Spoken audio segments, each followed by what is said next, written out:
Hey, this is Megan. And that's Amanda.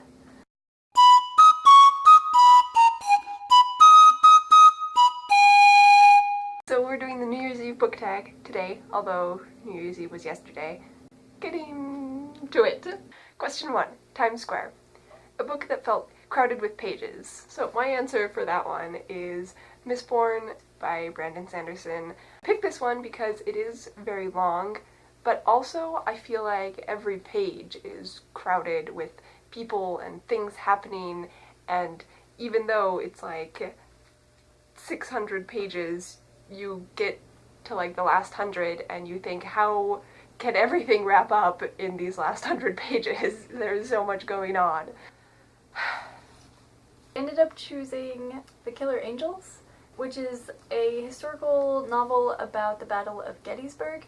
It's medium length, but like Amanda said, the pages of it are like crowded. They're crowded with like the little skirmishes that make up the entire battle, and then all these different characters and how they got there and their stories and how things turn out for them at Gettysburg. Question 2, Champagne. A book that has a bubbly character. I found this one kind of hard, but I chose Barney from Oversea Under Stone, and I guess the whole Dark is Rising sequence by Susan Cooper. Cause, I don't know, he's just little and innocent and always happy and looking for adventures. I love Barney, he's my favorite.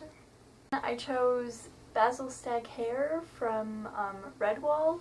I mean, he's a hare, so he bounces.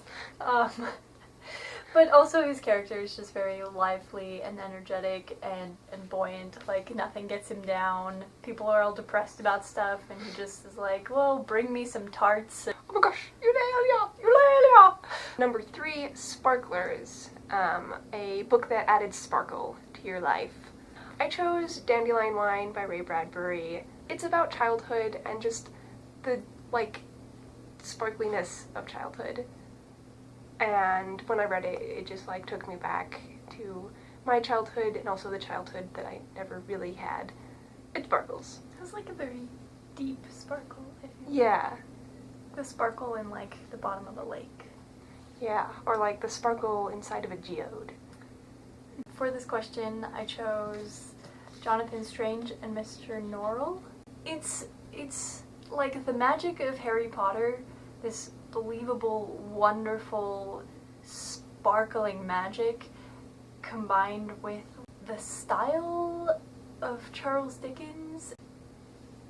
Number 4, Countdown. A book that you finished really quickly, that basically counting down to the end.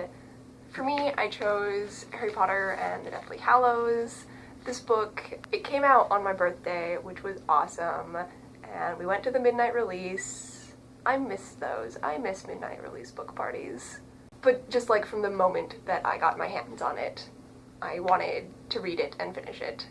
I could very easily also have chosen Harry Potter, but one that stood out to me was The Da Vinci Code, which was really popular for like the year that it came out in. And it's not, you know, fantastic literature, but it was the first murder mystery that I read. The first page, this guy is like dying in the Louvre. From there on, you like have to find out what happens, and there are clues, and more people die. Okay, number 5, Midnight Kiss. A book with a good kissing scene. We both struggled with this. We don't read a lot of romances, if at all. So I decided to go with like the only romance book on my shelf, which is The Unlikely Romance of Kate Bjorkman, which is very good. It's very cute and sweet. And I just felt like it really fit this challenge because it takes place around Christmas and it's all snowy and and they're so cute. It also makes fun of romance novels the whole way through, and it's just great. Like Amanda, I tend to pick up books and go, is this a kissing book? And if the answer is yes, I put it back down. So for my kissing book, I chose Harry Potter and the Deathly Hallows. For the long-awaited kiss between Ron and Hermione at the end, this like unnecessary, unnatural like build-up to like a kiss with fireworks. It just happens in the midst of the rest of the story. Number 6, Noisemaker. A book that made you question things or change your perspective. I couldn't choose between two. One of them is The Problem of Pain by C.S. Lewis, which I just read this past year, and Flatland by Edwin Abbott. It makes me question why he has 2 Abbotts in his name. So The Problem of Pain, it gave me a new perspective on life and experience. Like, it didn't make me question anything, really. It more answered questions, I guess. And then Flatland, because it's a super interesting book. If you've never heard of it or read it, it's about a square, a literal square. He lives in the 2nd dimension because he's a square, but this sphere comes to him and shows him the 1st dimension, and then he pulls him out of Flatland and shows him the 3rd dimension.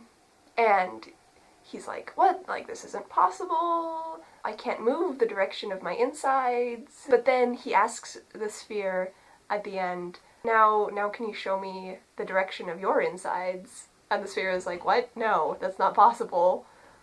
And he's like, what are you talking about? Like, if we can go from my dimension to your dimension, surely we can go from your dimension to the next dimension.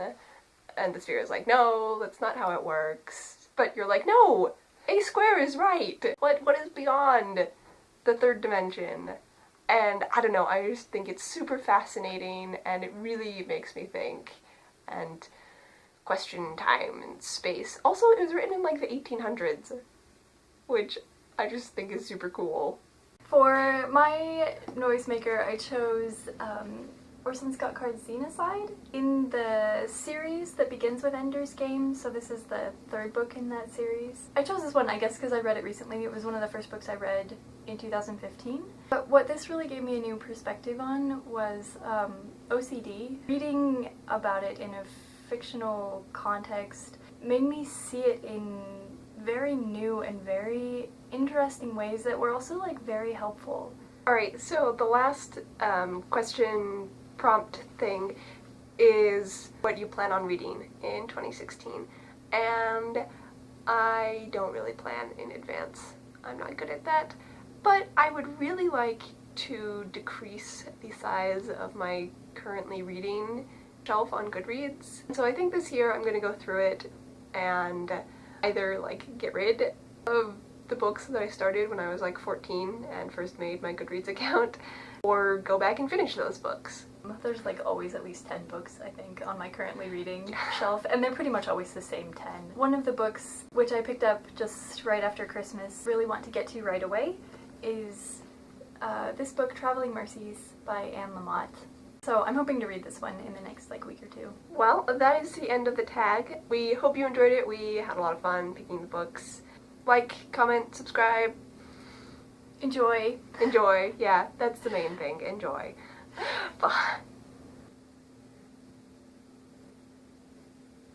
Yeah, it sparkles.